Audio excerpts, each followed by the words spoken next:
আসসালামু আলাইকুম, কেমন আছেন সবাই? আশা করি ভালো আছেন। আমি আজকে চিংড়ি মাছ দিয়ে কচুর ডগা দিয়ে রান্না করলাম।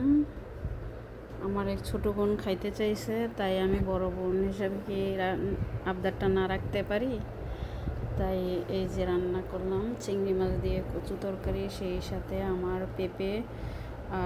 পেঁপে দিয়ে ডাল দিয়ে রান্না করছিলাম।